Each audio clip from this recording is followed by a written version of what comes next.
What's happening, tribe? Welcome to captaincy video for GW35. This is a new format about the possible captaincy candidates for the upcoming game week. Do leave your thoughts in the comments below on the format, and if we could add more data to fine-tune this model, let's get straight into it. There have been a few concerns over the two popular Spurs assets' form and whether they deserve to be in the teams. Kane and Son have blanked twice in as many games for Spurs.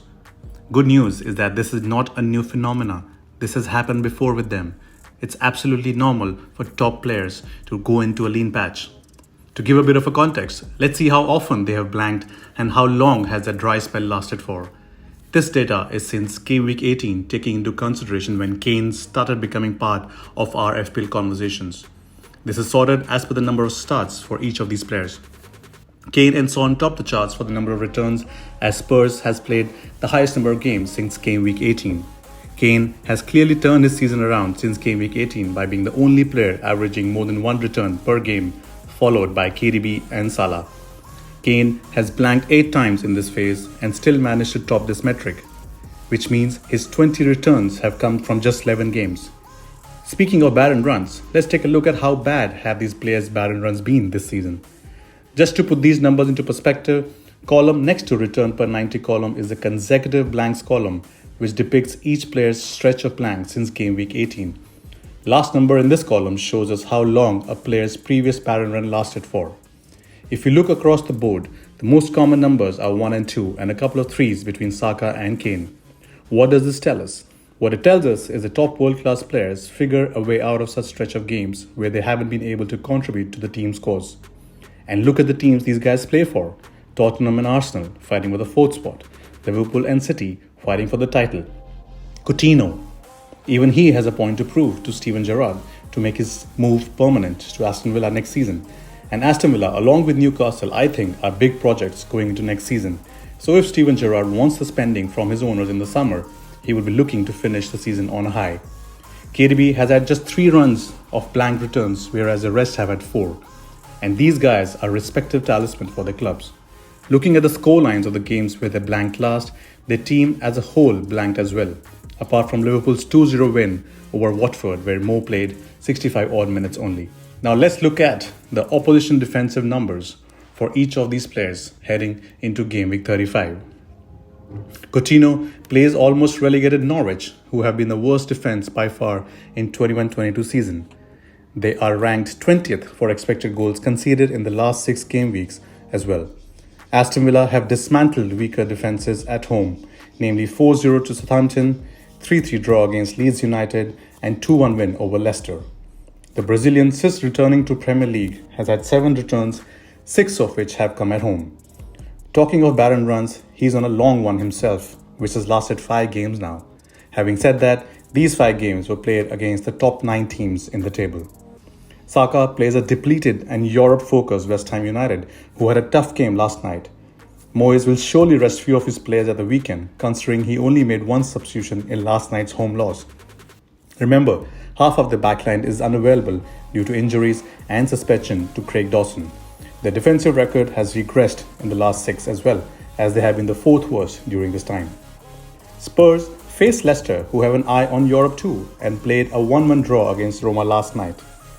They will be resting a few players too for the next week's return leg.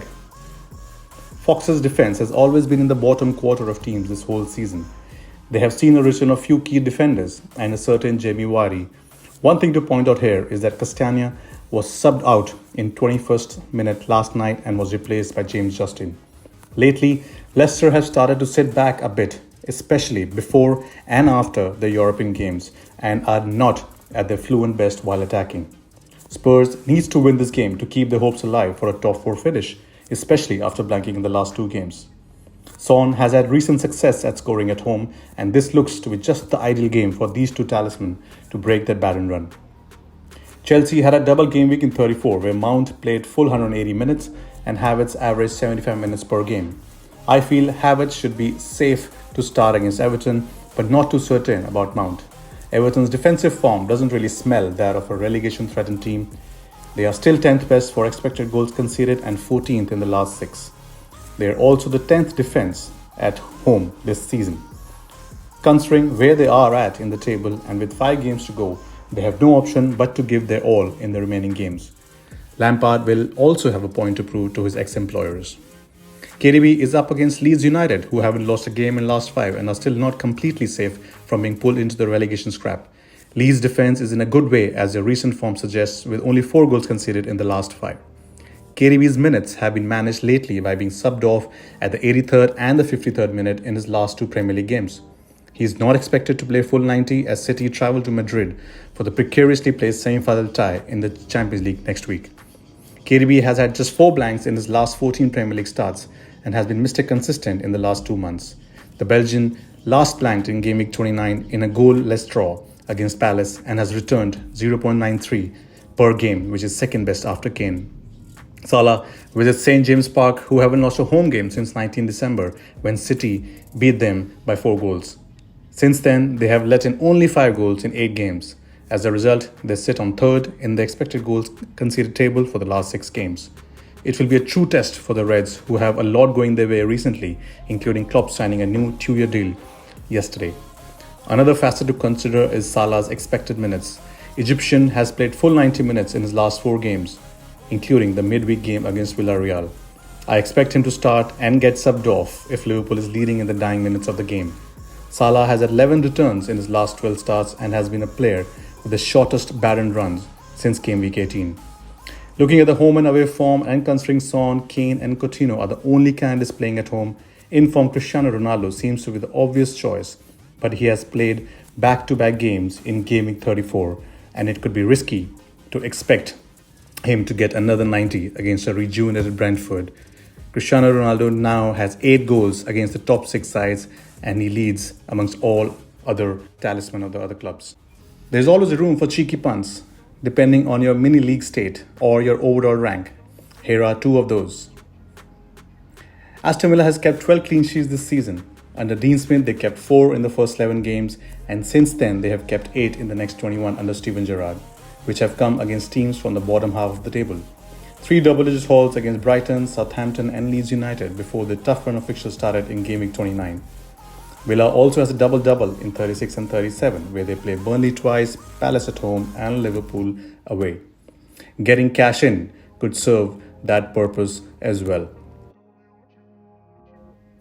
Having missed the game against Real Madrid on Tuesday cause of suspension, no other City player would be as fresh as him and would love to contribute to the team's cause, considering what's at stake and how fresh his other colleagues are. Leeds will be looking to seek a point out of this game and could open up on counter-attack. Cancelo could play a key role from either the right or the left flank. Leeds have conceded league highest chances from the centre and second highest chances from the right flank. Cancelo could be in the thick of action for Man City. Do comment who you are thinking of captaining this game week and if you will be taking any cheeky punts. Talk to you guys soon.